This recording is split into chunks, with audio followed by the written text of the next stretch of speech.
How do you describe this? I can't. This is one of those throws where this ball goes 53 yards in the air as he's running full speed. Watch, both of his feet are going to be up off the ground when he makes this throw, Greeny. He jumps, both feet are in the air as he lets the ball go, and it's a perfect throw to Tyreek Hill. Those are just these undescribable plays, and then he follows up with this one. I have no idea how he sees Mecole Hardman on this two-point conversion. Absolutely spectacular. Throwing it across his body, Rex. No, it's ridiculous. He's got more than two eyes. I mean, that's the only. He has to. He's not human. So we're tied. Under a minute to go in the fourth. Chiefs down by 3 after a Charger field goal. 3rd and 20. Mahomes. This is what makes him so special. Not necessarily the run, but when to run. What opens up on the field? What lane is there? Is it enough yards for me to go get? He's special. They kick a field goal, so we go to overtime. This is on a 3rd down. Mike Williams short of the sticks. Yes, and that route's supposed to be deeper, and obviously it puts Anthony Lynn in a tough situation. He winds up punting the ball back to Mahomes. We'll talk about that decision in a minute. Meanwhile, the Chiefs would get the ball. They would get a 4th and 1, and they would go for it, and they would pick it up here, so their drive continues. Then another 4th down. There was a false start. This is actually the 3rd time Harrison Butker made that field goal. This one winds up winning the game. Chiefs in a thriller. Stay unbeaten 23-20 in overtime at LA. So let's talk about this one here. First and foremost, Rex, the decision by Anthony Lynn on the 4th down there in the overtime. You can go for it or you can punt it back to Mahomes. Did he make the right call? Well, I talked to Anthony Lynn last night, and obviously it was a tough decision because he knows what's on the other side, but he has more faith in that defense. He thinks he's got one of the best defenses in the league, and quite honestly, that defense had given Pat Mahomes more than he wanted up until that point. He also has 3 offensive linemen out. So, yes, I'm going to stand by Anthony Lynn and say absolutely made the right call. Dan, I know he's your friend. But your friends got to tell friends the truth. That is the wrong call. First of all, you're giving the ball to Patrick Mahomes. You're not putting the game in the hands of your defense. You're going to give Patrick Mahomes the ball back. Second of all, you were 3 for 3 yesterday on 3rd and 1 or 4th and 1 conversions. All of them were runs. You have this rookie quarterback that is hot. He's 6'6". He's 250 pounds. Go run zone read with your quarterback and say, let's go win the football game, because all you did was hand Thanos the Infinity Stone, and you lose the game because the unwillingness to go win it. And did you not watch last year? Did you not watch what Patrick Mahomes was doing to teams last season? You do not give the best player in football the football back. Rex looks Coach aggravated. Hindsight right here. First off, he complained about Cam Newton running the ball, who's 6'5", 260 pounds on a 4th and 1. Dan, you're not as smart as Bill Belichick. You're not as smart as Anthony Lynn. You know the game, but those two guys know their team better than anybody. So to me, I get it. I believe that both these calls were right. And obviously, I'm going to stick by Anthony Lynn. Let me get RC in here. Don't say guys. one word. Let me get RC in here. Settle a tie. These two guys have been yelling at each other since our 6 o'clock meeting this morning, RC. You settle the tie.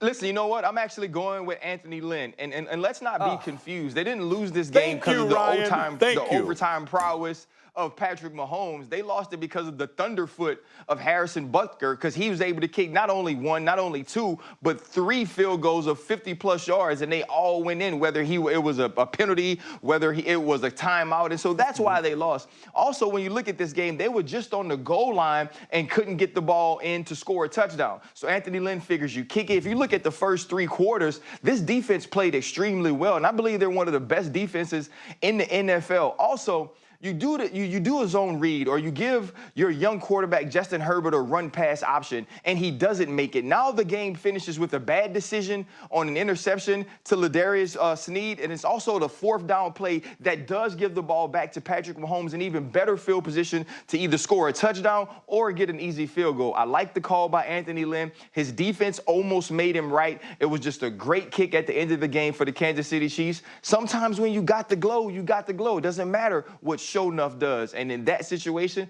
the Kansas City Chiefs still have the glow. I like the call. Move on to next week. But I do think the call should be made that Justin Herbert is the quarterback of the Los Angeles Chargers going forward. Dan, I will make you feel even worse. I agree with you. That should make you feel. Oh, see, that's settled. That's settled. As we continue, for a while yesterday, it looked like the Cowboys and Eagles would both be 0-2. Why the ball to give him air so that back can go track that football, make that catch. But he wasn't the only quarterback playing MVP caliber football last night. Look at Cam to Julian Edelman, setting him up down inside, and then it's Cam doing Rex what he does best. Yeah, you can't stop him, Greeny, on the 1 yard line. There's no chance. Or is there? Ooh, that's foreshadowing. Patriots coming back. They're down 5. Under a minute left. Pats at the Seahawks 48. It's Cam. He's running again, Dan. Just the comfort that Cam looked to have last night was so good. In the pocket, knowing when to get rid of the ball, when to run. It was outstanding. This ball to Edelman, too high, Greeny. Just high a second earlier. A little less heat on the ball because, watch, Edelman's got to turn over the left shoulder. That ball's coming hot. That's a really difficult catch. Just off. That could have won them the game. But then it all comes down to this final play. They got it. No, what? From the 1 yard line. They couldn't stop him, Rex. They can't stop him.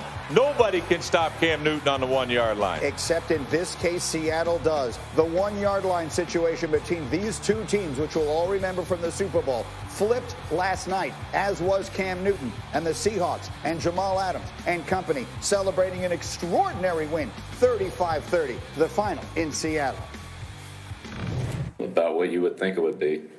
We had one play to score, and we tried to go with what we thought was our best play. What else is there to think about? That's a play we had favorite in the game plan. We ran it a couple times and figured, just think we probably went to the well too many times, but at the end of the day, still felt confident about it.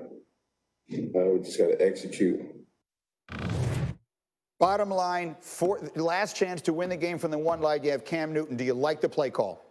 Yeah, I mean, I'm giving the ball it's not leaving Cam's hand. I mean, put him in. He's your best player. He's the reason you're in that game. And, would I run it the other side? Yeah, perhaps. But I'm telling you, Cam Newton's going to carry the football there. Dan. I would have given some form of a pass option. If you watch the last 3 times in that game that they had run some form of a play like that, it was the touchdown pass when Cam fakes the run. Yep. Guys wide open. The defenders sell out.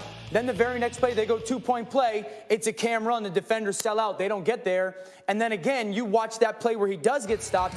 Everybody's sold out. Here's the play I'm talking about. Look, everybody on the defense is committed. So if you're New England, you're going, all right, when we get down there, they realize that we want to run the football, and so we are steps ahead of them. This is the very next play, 2-point conversion. Look at the defense. Everybody is selling out to stop Cam. And so this is my take on the play. New England is notorious for being steps ahead of everybody.